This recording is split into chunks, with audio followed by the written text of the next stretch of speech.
Нека сега да разгледаме някои тънкости при работата с табулация. Всъщност, ние може да имаме повече от една табулация на един ред и дори да си направим нещо като невидими колони или невидима таблица и може да дам един пример как става това нещо, като ще разгледаме различните видове за подравняване на табулацията. Тук виждам, че можеше и това нещо да го направим, но вече знаем как се подравнява с тази табулация, няма да си играем.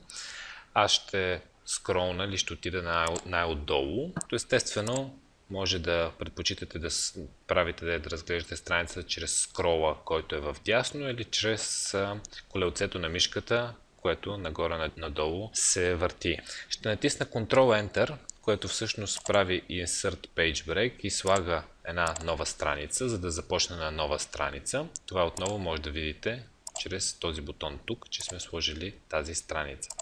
Нека сега да започна да въвеждам моя текст. Ще направя една примерна количествена сметка. Просто защото при един такъв пример има повече колони и ще може добре да демонстрирам как работи табулацията. Нека да сложим един номер, натискам клавиша Tab, описание, не ползвам никъде клавиша за интервал, Tab, примерно мерна единица, Tab, количество. Натискам Enter, ще сложа 1, Tab и съвсем една примерна базова количествена сметка, изкуп.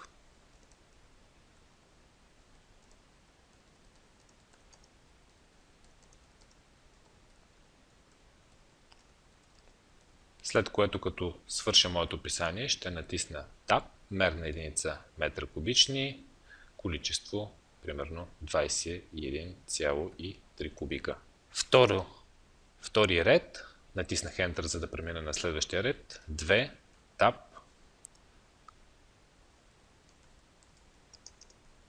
транспорт, мерна единица метра кубични, 21,3, натискам Enter, 3, ще добавя още няколко реда, за да имаме текста, с който да може да работим. Няма да слагам много допълнителни пера, просто няколко примерни пера, затова директно отивам на влагане на тръба, метра линейни и ще сложим 5 метра и последно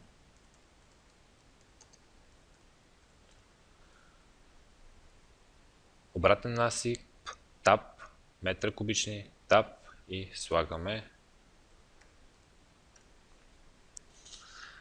количеството. Натискам Enter. Сега, доста разхвърляно изглеждат нещата, но ние може да успеем да ги подредим. Реално единствено в първата колона нещата изглеждат подредено и началото на втората колона, защото първата колона ни е горе-долу с еднаква ширина. Но имаме ли дълъг текст, под който имаме по-кратък текст, нещата се размазват тотално. Тук на помощ идва табулацията и аз мога да хвана всички тези редове, да сложа първа табулация тук, за първия ред, след което да кликна втори път и да сложа втора табулация, но не ще изместя по-надясно, за да е след най-дългия текст и накрая да сложа още една табулация. По този начин имаме 1, 2, 3 табулации и нашия текст е форматиран като таблица. Мога даже да направя болт на първата колона, първия ред. Какво може да правим с тези табулации? Както видяхте, всичките са подравнени в ляво. Аз ако кликна два пъти на една табулация, ще излезе менюто за табулации, в което мога да влезна и от този клавиш тук и бутона Tabs. И тук са избрани всичките табулации. Тоест ние имаме една табулация на 1,5 см, една табулация на 10,75 и една табулация на 13,25. Това, което обаче забелязваме тук е, че имаме подравняване вляво, вдясно, в центъра, вдясно и още няколко вида подравнявания. Ние може да контролираме тези подравнявания от тук, като например втората табулация, която е мерните единици, да я направя централно, т.е. да бъдат центрирано, а не в ляво. Ще натисна OK. Само че аз бях само на този ред, затова ще натисна назад. Ще избера всички редове и ще влеза в табулацията. Ще избера, ще натисна център. OK. Сега тя е подравнена. И виждаме, че иконката се смени от ъгълче, което е подравняване в ляво табулация, с една Т-образна иконка, която означава, че това е табулация, която е центрирана. Всъщност много удобни за използване са тези табулации, но много малко хора знаят разликите между отделните табулации, какво означава тази иконка, какво означава тази иконка. Ще видим, че има и доста други иконки. Как работи тази табулация? Всеки път, когато ние вкарахме табулация, тя беше подравнена отляво и това е защото тук в горния ляв ъгъл сме избрали, или по-скоро по подразбиране е избрано да има лява табулация. Но аз ако кликна тук, ще видите, че тази табулация се променя и с един друг пример, ако сложим примерно АБВ, табулация, текст и ако вкарам вече, само че трябва да кликна още няколко пъти, връщам се в изходната позиция, кликвам един път и сега когато вкарам една табулация, тя не е подравнена в ляво, а в конкретния случай е подравнена в дясно, защото имаме иконката, която е за подравняване в дясно. Тоест ние тук имаме няколко иконки. Първата беше подравнена в ляво, тази е подравнена в дясно. Кликвам още веднъж. Тази е подравнена в центъра, но с една точица, което ще разгледаме допълнително. Тази е вертикална чертичка.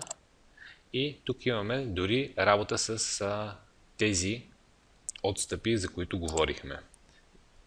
Когато кликвам, те просто се извъртат и започват от начало.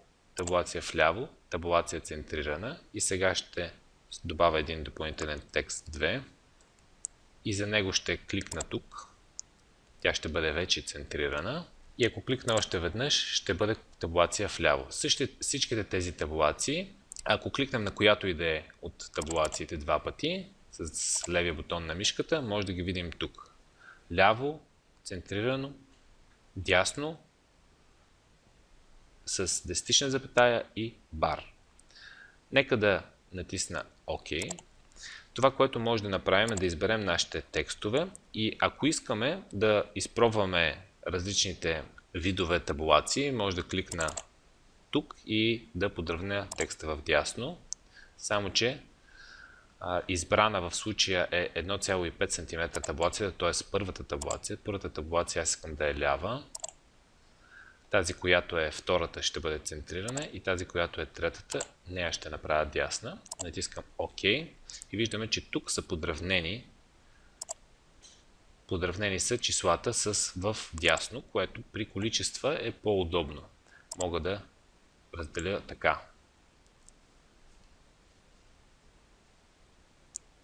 Без да исках, извадих табулацията. Ще натисна Undo и ще я преместя.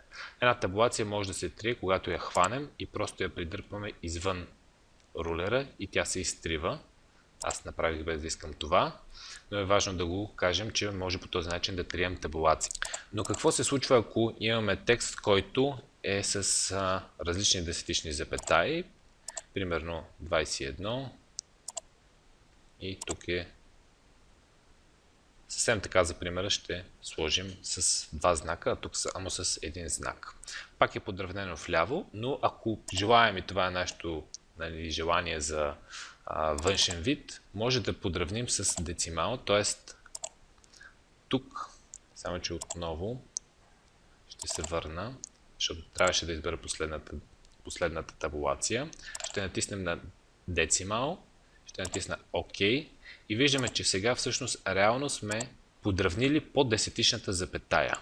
За мен това не е най-добрият начин да изглежда един документ, но все пак показвам, че има тази възможност. Последната възможност, която е с бар, само че трябва отново да избера и да кликна на бар. имаме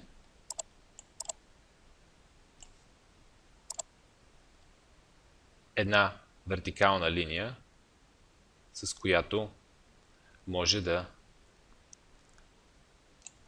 оформяме отделните раздели. Така, аз ще върна назад. Всъщност ще избера всичките. Ще кликна на Tab. Тук не се вижда последния таб, защото аз избрах и първия ред. Първия ред е с различен таб. Трябва да внимаваме. Когато избера първия ред, виждаме, че е подравнен в дясно. Когато избера тези редове, виждаме, че е коренно различно подравняването. Затова тук ще го направя да е в дясно. И вече са изравнени подравняванията, т.е. мога да избера цялата група наведнъж. Реално виждаме, че ние по този начин успяхме да направим нещо като невидими колони или една невидима таблица да работим в Word. Ще разглеждаме работата с таблици. Ние много инструменти има, много интересен външен вид за таблици, но с таблацията допълнително може да контролираме външния вид и да правим нещо като малки бързи таблици, когато не искаме да изглежда като таблица или да използваме вградената таблица в Word, може да използваме тази табулация. Естествено, табулацията по-често се използва за тези случаи. Тук е абсурд да правим таблица, за да вкарваме две отделни колони, но може да подравним с табулация този текст и, както показах, този текст. Повторете това упражнение, за да потренирате работата с табулация и ви уверявам, че веднъж направите ли всичките операции, които аз направих, ще можете съвсем лесно да работите вече с вградените табулации.